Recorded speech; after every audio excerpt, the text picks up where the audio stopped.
আমি সৌরভ ছাদ বাগিচা চ্যানেলে আপনাদের সকলকে জানাই স্বাগত। আজ চলে এসেছি ছাদ বাগানে একটা খুব সুন্দর গাছ নিয়ে, লতানো গাছ, যেটা আপনার ছাদ বাগানে অবশ্যই লাগানো প্রয়োজন এবং এই গাছে প্রচুর পরিমাণে ফুল পাবেন এবং এটাকে খুব শুভ গাছ বলা হয়ে থাকে। তাই আপনারা বুঝতেই পারছেন, নীল রঙের ফুল হয়, সাদা রঙের ফুল হয়, আরও অনেক কালার হয়। অপরাজিতা ফুল গাছ, হ্যাঁ অপরাজিতা ফুল গাছ দেখুন আপনারা ছাদ বাগানে লাগাতে পারেন, খুব সুন্দর একটা গাছ। তা আপনারা এর জন্য একটা গ্রো ব্যাগ বা যে কোনো টব নিয়ে নিতে পারেন, অসুবিধা নেই। তবে আমি গ্রো ব্যাগ ইউজ করছি। দেখুন এই গ্রো ব্যাগগুলো অবশ্যই অনলাইনে আপনারা পেয়ে যাবেন খুব সস্তায়, 30 থেকে 35 টাকা দামের মধ্যে। এবং পেছনে ড্রেনেজ হোল ছিল না, আমি করে নিয়েছি, একটা কিছু রডকে গরম করে ফুটো করে নিয়েছি। এইভাবে আপনারা ড্রেনেজ হোল করে নেবেন এবং গ্রো ব্যাগকে হালকা করার জন্যে, এটা একটা 12 ইঞ্চি বাই 12 ইঞ্চি গ্রো ব্যাগটা, এটা হালকা করার জন্য প্রথমে আমি যে বাগানের যে শুকনো পাতা সেগুলোকে ঝাড় দিয়ে আপনারা ফেলে না দিয়ে একটা বস্তার মধ্যে ভরে দেবেন এবং এই শুকনো পাতা প্রথমে নিচে পোর্শনটাই দিয়ে দেবেন ড্রেনেজ হোলটাকে কভার করার জন্য, যাতে সহজেই সারযুক্ত যে মাটি আমরা দেবো সেটা যেন ড্রেনেজ হোল দিয়ে বাইরে বেরিয়ে না যায়। তার জন্য কোনো খোলামকুচি দেওয়া দরকার নেই, খোলামকুচি না দেওয়াই ভালো, তাহলে ব্যাগটা ভারী হয়ে যাবে। তাই আপনারা শুকনো পাতা দিয়ে দেন। প্রথমে আমার কাছে শুকনো পাতা জোগাড় করা ছিল, আমি দিয়ে দিলাম নিম পাতা এবং বিভিন্ন রকম পাতা। নিম পাতা অ্যান্টিফাঙ্গালের কাজ করে, তাই আপনারা নিম পাতা দিতে পারেন, খুব ভালো কাজ করবে এবং এই পাতা পরবর্তীকালে পচে গিয়ে সারে পরিণত হবে। এইভাবে একটু বেশি পরিমাণে নিম পাতা দিয়ে দিলাম, কেন আপনারা জানেন অপরাজিতা গাছের শেকড় বেশি নিচের দিকে যায় না, তাই মাটি ভরে দেন ভালো করে। এরপর দেখুন এই যে মাটি তৈরি করেছি, এর জন্য আপনাদের একটু ওয়েল ড্রেন মাটি তৈরি করতে হবে। দোআঁশ মাটি নিয়েছি, তার সাথে অল্প পরিমাণে বালি মিশিয়ে নিতে হবে এবং আমি অল্প পরিমাণে গোবর সার মিশিয়েছি, আপনারা গোবর সার মেশাতে পারেন। এবং এর সাথে মিশিয়েছি আমি শুকনো পাতা। এই পাতা কি করবে, মাটিটাকে একটু ময়েশ্চার রাখবে এবং পরবর্তীকালে এটা পচে গিয়ে সারে পরিণত হবে এবং গাছের সার যোগান দেবে। তাই আপনারা মাটির সাথে একটু শুকনো পাতা মিশিয়ে নেবেন, যেটা আপনাদের কোকোপিটের কাজ করে যাবে। এবং কোকোপিটও মেশাতে পারেন যদি কোকোপিট থাকে, কোনো অসুবিধা নেই। তা থেকে নিম পাতা ফ্রি অফ কস্টে হয়ে যাবে। এর সাথে অল্প পরিমাণে আপনাকে মেশাতে হবে হাড় গুঁড়ো, গাছের খাবারের চাহিদা পূরণ করার জন্যে একটু হাড় গুঁড়ো। আপনি জানেন হাড় গুঁড়োতে প্রচুর পরিমাণে ক্যালসিয়াম, ফসফরাস আর বিভিন্ন রকম উপাদান থাকে। এর সাথে মিশিয়ে নিতে হবে এক মুঠো শিংকুচি। এই দেখুন এক মুঠো শিংকুচি মিশিয়ে নেবেন, বেশি মেশানো দরকার নেই। আর অল্প পরিমাণে নিমখোল কী করে, অ্যান্টি ফাঙ্গাসের কাজ করে। যেহেতু আমরা হাড় গুঁড়ো দিচ্ছি, ফাঙ্গাস লেগে যাওয়ার ভয় থাকে, তাই এর সাথে আমরা মিশিয়ে নিতে হবে বাড়ির যে পেঁয়াজের খোসা ফেলে দিই, সেটা না ফেলে দিয়ে আপনারা এই গাছে অল্প পরিমাণে মাটির সাথে মিশিয়ে নিয়ে নেবেন। এই পেঁয়াজের খোসায় পরবর্তীকালে পচে গিয়ে প্রচুর পরিমাণে ফসফরাস, সালফার, বিভিন্ন রকম গাছের যে খাবারের প্রয়োজন সেইগুলো চাহিদা পূরণ করবে। তাই পেঁয়াজের খোসা দেখুন আমি জোগাড় করে রেখেছিলাম ছাড়িয়ে, যখন রান্না হতো টিকটিকির মধ্যে ভরে আপনারা এমনি ভরে রেখে দেবেন এবং তার সাথে অল্প পরিমাণে ফাঙ্গিসাইড পাউডার মিশিয়ে নেন, কেন ফাঙ্গাস লেগে যাওয়ার ভয় থাকে এই গাছে। তাই অল্প পরিমাণ আপনাকে ফাঙ্গিসাইড পাউডার মিশিয়ে নিতে হবে। ফাঙ্গিসাইড পাউডার মিশিয়ে নিলাম বন্ধুরা। এইভাবে আপনারা মাটিটা তৈরি করুন, দেখবেন আপনার গাছও খুব সুন্দর হবে, খুব ভালো হবে, গাছের গ্রোথ ভালো হবে।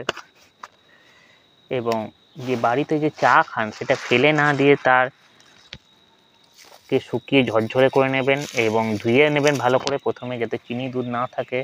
তারপরে সেটাকে রোদে শুকিয়ে নেবেন। দেখুন চা পাতাও খুব ভালো একটা গাছের খাবার, নাইট্রোজেনের সোর্স হিসেবে। দেখুন বন্ধুরা, আমাদের যেগুলো বেশিরভাগই অখাদ্য, দেখুন পেঁয়াজের খোসা, চা পাতা, আলুর খোসা, সবজির খোসা, সেগুলো কিন্তু গাছেদের প্রিয় খাদ্য। তাই আপনারা অবশ্যই সেগুলো না ফেলে বাগানের কাজে লাগিয়ে দেন, আপনার অনেক পয়সা সাশ্রয় হবে এবং গাছের খুব ভালো গ্রোথ হবে। এবার ভালো করে মাটিটাকে মিশিয়ে নেন। ফালতু মার্কেট থেকে রাসায়নিক সার কিনে গাছ করার থেকে আমি বলবো সম্পূর্ণ জৈবিক পদ্ধতিতে করুন, গাছ ভালো থাকবে গাছে পোকামাকড় কম লাগবে, গাছ সুস্থ থাকবে এবং আপনার পয়সা সাশ্রয় হবে। তাই সম্পূর্ণ জৈবিক পদ্ধতি, একটু খাটনি আছে, মানছি ফুল পেতে দেরি হবে, কিন্তু পরবর্তীকালে কিন্তু আপনি ফল ভালোই পাবেন। মাটিটাকে একদম হালকা করে নেবেন, যেহেতু আমরা ছাদে বাগান করছি, সবসময় টব যে কোনো জায়গা হালকা করতে হবে, তাহলে আপনার ছাদের ওজন অনেকটা কমে যাবে।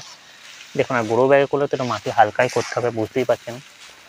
এটা ব্যাগ, তাই বেশি ওয়েট করলে ছিঁড়ে যাওয়ার ভয় থাকবে, তবে ছিঁড়বে না, এগুলো টিকসই ব্যাগ, 2 বছর অবধি আরামসে চলে যায় একটা গ্রো ব্যাগ। তো আপনারা এরকম গ্রো ব্যাগে লাগাতে পারেন। এরপর মাটিটা দিয়ে দিলাম।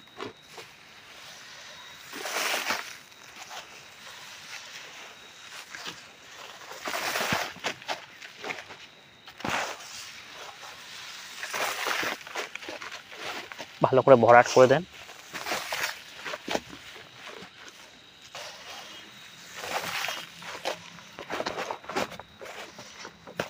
দেখুন বন্ধুরা, ভরে দিলাম। এবার দেখুন, এই গাছ দুটোকে প্যাকেট থেকে বের করে নেবেন। এই দেখুন, এর মাটিটা দেখতে পাচ্ছেন, তাও এর মাটিটা একটু ভালো আছে, তাই মাটিটা বেশি ছাড়াবো না, একটু বালি মাটি আছে, তাই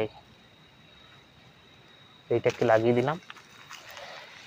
মাটিটা ভালো আছে, দেখতেই পাচ্ছেন, ছাই মাটি আছে, কোনো অসুবিধা নেই মাটিটা থাকলে। দেখুন, গাছটা এমনি অল্পই ইয়েতেই ভেঙে যাচ্ছে।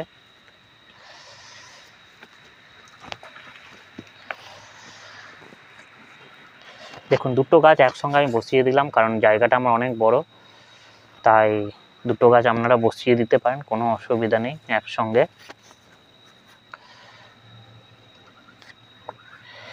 ঠিকভাবে পজিশন করে বসিয়ে দেন মাঝ বরাবর, এরপর মাটি দিয়ে দেন।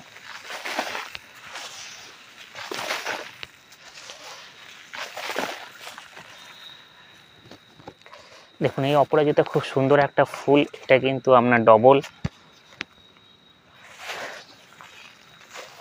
পাপড়ি, সিঙ্গেল নয়। তাই এই গাছটা কিন্তু খুব সুন্দর, আপনারা অবশ্যই ছাদ বাগানে এরকম অপরাজিতা গাছ লাগাতে পারেন। বেশি দাম নয়, 20 টাকা 25 টাকা দাম নেয়, এটা আমার কাছে 20 টাকা করে দাম নিয়েছে। তাই আপনারা এরকম অপরাজিতা গাছ লাগান এবং ছাদ বাগানকে ফুলে ভরিয়ে তুলুন, ঠাকুরের সিংহাসনকে ফুলে ভরিয়ে তুলুন। বন্ধুরা, ভিডিওটি ভালো লাগলে অবশ্যই চ্যানেলটিকে সাবস্ক্রাইব করে পাশে থাকবেন, এবং ভিডিওটি ভালো লাগলে অবশ্যই একটা লাইক দিয়ে দেবেন যদি ভালো লাগে। দেখুন, একটা ভিডিও করতে গেলে অনেক পরিশ্রম করতে হয়, এবং একটা গাছ লাগাতে গেলেও অনেক পরিশ্রম করতে হয়। গাছের মাটি তৈরি করা, গাছের যত্ন নেওয়া, গাছের সার দেওয়া, গাছে জল দেওয়া প্রতিদিন, এগুলো কিন্তু প্রত্যেক দিন আমাদের করতে হয়। তাই বন্ধুরা,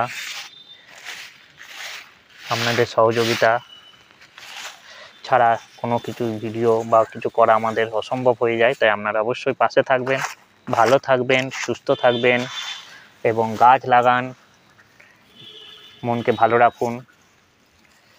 ভিডিওটি এখানে শেষ করছি। এরপর আমরা এখানে জল দিয়ে আপনাকে কদিন ছায়া রেখে দিতে হবে, পরবর্তীকালে এটাকে আপনাকে রোদে রাখতে হবে, কারণ এইসব গাছ 6 থেকে 7 ঘন্টা রোদ প্রয়োজন হয়, তাই আপনার 7 ঘন্টা কিন্তু রোদের প্রয়োজন পড়বে।